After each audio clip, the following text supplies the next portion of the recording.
Ça fait plusieurs années qu'on voit désormais des salons de la femme musulmane, salons du hijab, événementiel, salons, événementiel, events, etc. Enfin, on leur donne tout un tas de noms à ces événements, salons, conférences, réunions soi-disant spéciales femmes musulmanes.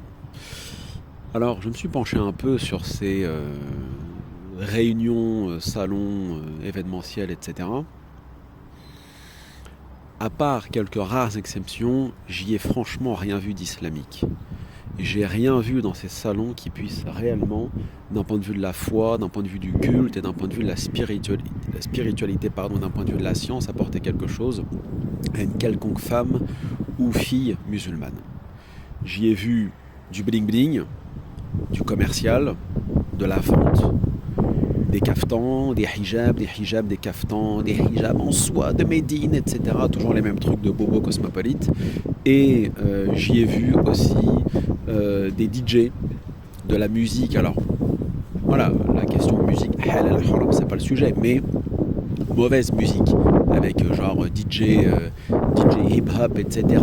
Anachid, halal, sans instru, enfin des trucs délirants qui vraiment, je vois pas en quoi ce genre d'événement, de réunion, de salon peut booster, gonfler la foi d'une musulmane.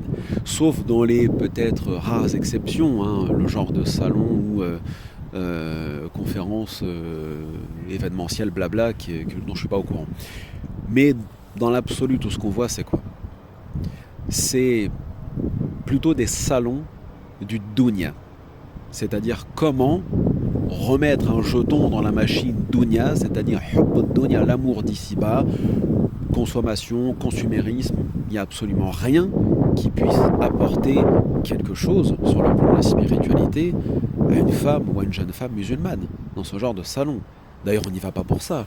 On y va plutôt, encore une fois, pour s'afficher, pour faire des selfies, pour se filmer, pour voir encore ses copines ou se refaire d'autres copines, puisque arrivé à un certain âge, certaines femmes n'ont toujours pas compris que, et surtout à notre époque, les copains, les copines, ça ne servait pas à grand-chose, étant donné qu'on est dans une période de fin des temps, et étant donné que la majorité des gens ont parfois des intentions malfaisantes et ne vont absolument rien vous apporter, mais bon, ça reste encore, disons, assez omniprésent, je dirais, dans la pensée de beaucoup de femmes, c'est se faire des copines. Bon, je pense que quand on est mère de famille, on s'occupe de ses enfants et de son mari, et puis d'ailleurs c'est valable aussi pour les hommes, arrivé à un certain âge, on ne cherche plus à se faire des copains, on apprend son din, on reste chez soi, et puis à la limite...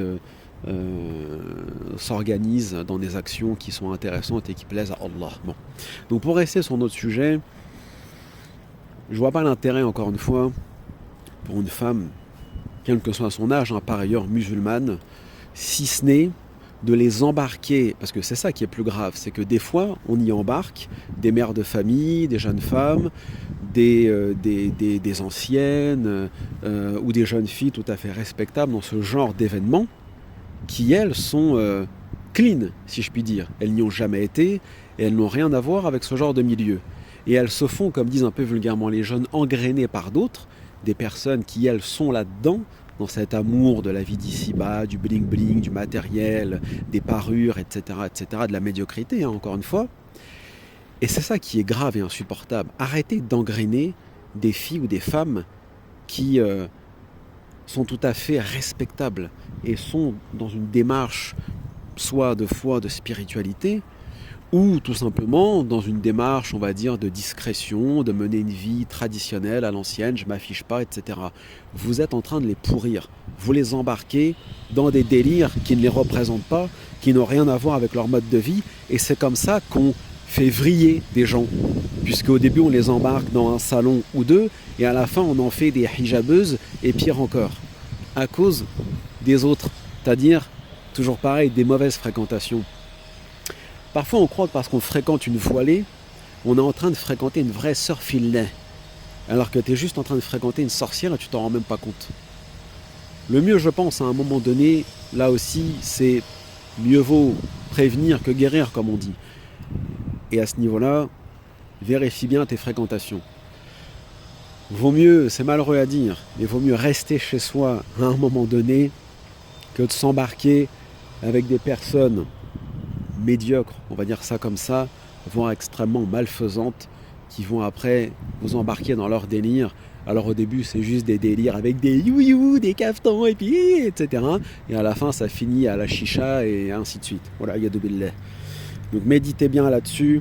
Et si vous cherchez vraiment, quand on est sincère et qu'on veut vraiment apprendre son dîn, on ne va pas dans ces salons ou dans ces délires. On apprend son dîn à la mosquée ou avec des sœurs ou des frères sincères, ou alors au pire des cas on va sur internet. Moi je préfère quelqu'un qui reste chez soi, qui va sur internet et qui s'égare, qui tombe dans la bid'a, comme disent certains, parce que tout est bid'a maintenant, plutôt que de se faire embarquer dans des pseudo-salons événementiels où tel prédicateur barbuchon va venir faire son speech à 2 balles, citer encore 40 000 hadiths par un verset du Coran. Bon, enfin on connaît, ça fait 40 ans que ça dure. Donc non, ça c'est une perte de temps. D'accord ? Préservez-vous.